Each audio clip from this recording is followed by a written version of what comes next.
Para que o tempo seja usado corretamente, é preciso conhecermos quais são as nossas obrigações semanais. Deus regulou o tempo e Ele também regulou quais são as obrigações semanais.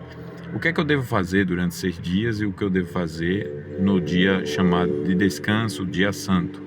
Eu devo glorificar a Deus todos os dias, eu devo servir a Deus exclusivamente. Porém, eu só sirvo a Deus exclusivamente quando eu faço o que Ele manda durante 6 dias. Eu tenho que fazer toda a obra que Deus determinou. E Ele me deu inteligência para que eu, conhecendo a palavra dEle, saiba identificar essas obras já definidas, já reguladas, e eu saiba viver usando o tempo para executar todas as minhas responsabilidades durante 6 dias de trabalhos e recreações justos. Então eu não posso me tornar uma pessoa ociosa, nem posso me tornar uma pessoa escrava do trabalho, muito menos também não posso trabalhar, desenvolver atividade pecaminosa de trabalho, nem de recreações. Então eu tenho que conhecer toda a Escritura, a harmonia de todas as doutrinas. Sem o conhecimento da palavra, eu não vou saber administrar corretamente o meu tempo. Quando eu tenho, então, o conhecimento pleno da palavra, eu consigo administrar corretamente o meu tempo se eu submeto a esse tempo a realização de todas as minhas obrigações para os 6 dias.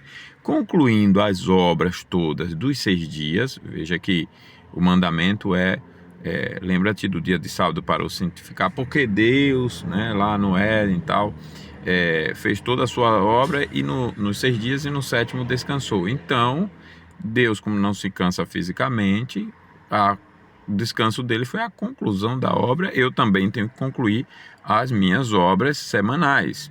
Deus tem obra para mim. 6 dias trabalharás e farás toda a tua obra. Então, Deus tem obra para mim. Eu não posso desprezar a família, eu não posso desprezar o lazer, mas eu não posso ser escravo da família nem do lazer. Eu não posso desprezar o trabalho, mas eu também não posso ser escravo do trabalho.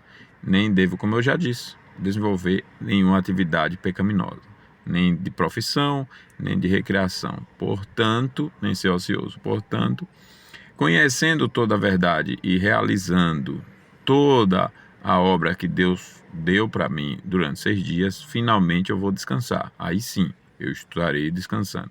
Descansando como conclusão da obra, Deus também regula como deve ser esse dia. Esse dia deve ser de descanso, uma adoração também exclusiva, todo o tempo é exclusivo para Deus, mas uma adoração exclusiva, onde o dia é um dia inteiro de culto, exceto no caso de ajudarmos alguém que biblicamente esteja precisando, num ato de misericórdia, você vai levar alguém ao hospital, coisas do gênero.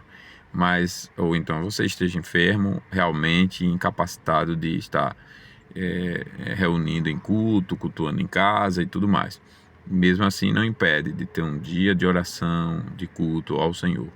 O culto durante a semana também deve acontecer. Eu tenho que reservar um horário para uma devocional particular, um outro horário para uma devocional em família. E dominicalmente é o encontro das famílias que adoram durante a semana, num determinado fim, debaixo da mesma fé, da mesma palavra, da mesma aliança, da mesma verdade, do mesmo Espírito, do mesmo batismo, do mesmo tudo. Então, essas famílias que formam a família cristã vão se reunir em culto, em adoração a Deus durante todo esse dia. E a Bíblia ainda diz que nós devemos aprender a economizar o tempo, remir o tempo porque os dias são maus. A ideia de economizar mesmo. Então eu ainda tenho que usar a inteligência para glorificar a Deus, remindo o tempo. Remir o tempo é economizar o tempo de tal forma que eu tenha momentos de qualidade com Deus em todo o tempo. É a pessoa que faz, vamos dizer assim, sobrar tempo. É a pessoa que tem tempo para tudo, não porque ela seja alguém que não tem o que fazer, mas porque ela sabe administrar bem o seu tempo. Tem pessoas que tá sempre querendo passar a ideia, eu estou ocupado, só estou trabalhando e não sei o quê, e ela acha que isso é elogiável, é bonito. Na verdade, elas são arrogantes muitas vezes, muito arrogantes, querendo passar a ideia que os outros são todas pessoas que não têm o que fazer, só ela tem o que fazer, né? E toda pessoa que tem um tempo à disposição para ajudar alguém, para fazer sempre alguma coisa, para falar de Deus, aí ela considera alguém que não tem tempo, né? Geralmente, pastor de verdade, né? Pastores fiéis, são enquadrados nessa maledicência aí, nessa difamação, nessa fala injusta e pecaminosa, de dizer que não tem o que fazer, né? Mas na verdade todo crente sensato vai administrar de tal forma que ele vai aproveitar a tempo e a fora de tempo para falar da palavra. Veja que Jesus vai a uma casa de, entre vários exemplos que nós podemos citar, Jesus vai a uma casa de Marta e Maria. Jesus não era alguém que não tinha o que fazer, ele tinha o que fazer, mas a obra dele era principalmente ensinar toda a palavra. Então ele vai na casa de Marta e Maria. Marta fica agitada de um lado para o outro, se escravizando no trabalho, enquanto Maria escolhe a melhor parte, segundo as palavras de Jesus, que é aprender de Jesus. Ela não tinha o que fazer? Se fosse atrás, tinha. Mas ela estava ali ociosa, ou qualquer outro termo pesado de alguém que não é responsável? É claro que não. Porque não adianta nada você ganhar o mundo inteiro e perder a sua alma. Então você fica aí atrás de só dedicar tempo para a coisa do tempo presente, quando na verdade você está sem investir na eternidade. É claro que com isso eu não estou querendo dizer que você vai ser irresponsável com suas obrigações, comecei dizendo que não, mas você vai remir o tempo. Então aprendamos a administrar o tempo de acordo com a vontade de Deus. Aquele uso excessivo dos eletrônicos, smartphone, visualizar vídeo, assistir filme, passear, conversar com aquela pessoa ou com aquelas pessoas, enfim, estar nas mídias sociais, vários tempos que são jogados fora e que nunca mais recuperam, como diz a frase, né? Tempo perdido nunca mais se encontra, nunca mais se recupera, realmente não se recupera. Então, eliminemos essas coisas, né? Nós, em nossa casa, colocamos entre várias coisas a prioridade de leitura. E aí, porque entendemos que Deus nos criou para a leitura, tanto que ele escreveu a Bíblia, né? Então, toda pessoa que não tem prazer de ler tem algum problema, entre outros pecaminosos, né?